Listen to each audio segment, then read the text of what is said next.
C'en est fini avec la 3e législature de la 3e République. La clôture de la session ordinaire de 15 septembre 2023 est intervenue le 15 décembre 2023 conformément aux articles 115 de la Constitution et 82 du règlement intérieur du Sénat. Son président Modeste Bahati Lukwebo depuis Bukavu, où il séjourne, a prononcé un discours brossant ainsi un bilan positif de cette législature qui a connu une riche production législative avec plus de 210 lois votées, et ce, dans tous les domaines de la vie nationale. À quelques jours des élections générales en République démocratique du Congo, Modeste Bahati souhaite la tenue des élections apaisées et invite tous les Congolais à opérer un choix utile pour leur avenir. Honorables sénateurs et chers collègues, sur le plan politique, l'organisation de ce 4e cycle électoral est d'une importance capitale, car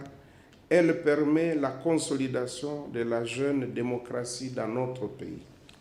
Comme vous le savez, le calendrier de la Commission électorale nationale indépendante a prévu l'organisation des élections présidentielles, législatives nationales, provinciales et municipales pour le 20 décembre 2023, soit dans quelques jours. Ce qui me pousse à déclarer que cette clôture met également fin à la 3e législature de la 3e République.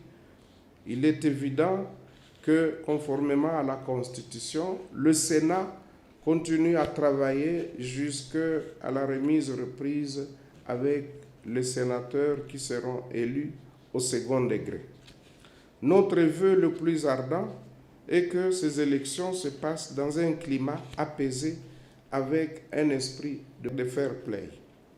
C'est ici le lieu pour le peuple congolais de faire un choix utile pour son avenir, les élections constituant un processus de renouvellement de la classe politique.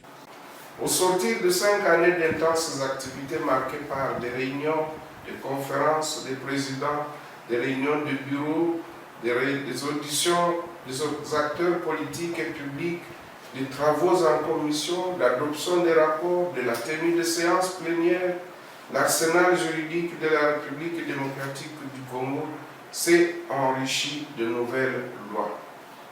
Il convient de souligner que le Sénat a totalisé 9 sessions ordinaires, 3 sessions extraordinaires, 7 congrès et organisé plus de 156 séances plénières, dont 6 par visioconférence pour des raisons de mesures de restriction contre la COVID-19.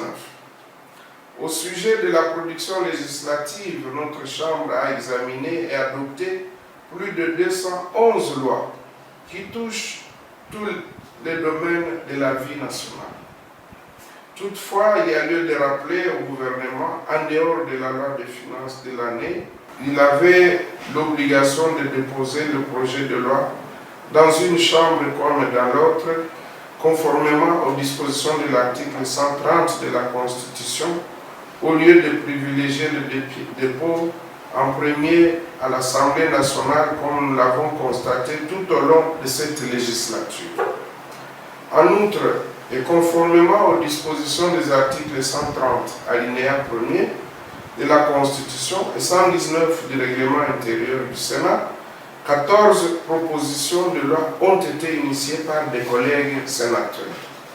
Sur le plan sécuritaire, nous nous réjouissons ainsi du départ du premier contingent de cette force régionale qui a quitté le sol congolais à partir de Goma à destination de Nairobi depuis le 3 décembre 2023. Il en est de même des forces onusiennes qui, plus d'une vingtaine d'années sur le sol congolais, ont aussi entamé leur départ du sol congolais pour rejoindre l'Ouganda. À ce sujet, je salue les efforts du gouvernement consistant à rétablir l'autorité de l'État sur toutes les localités jadis occupées par ces forces régionales et internationales. Dans l'ouest de notre pays, la situation demeure préoccupante suite à la résurgence des exactions commises par les miliciens Mobondo dans le territoire de Kwamouth et dans la province du Kwango. Il est aussi à déplorer les conflits communautaires qui ont provoqué mort d'hommes dans le territoire de Malembankulu au Lomami et également dans la province de La Chopo. Ces derniers continuent à perturber la quiétude de nos paisibles citoyens, surtout pendant cette période de campagnes électorales. Au plan de la diplomatie parlementaire, le Sénat a accordé au cours de cette législature une grande importance aux relations internationales.